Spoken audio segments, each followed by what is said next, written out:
আবু বকর সিদ্দিক রাদিয়াল্লাহু আনহু মসজিদ। মসজিদের বাহিরের অংশ।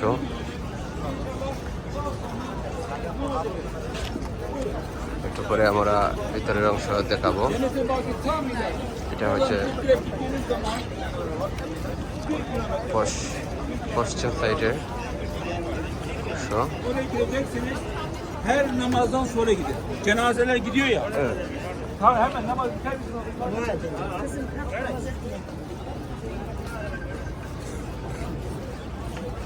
এই হচ্ছে প্রবেশ গেট।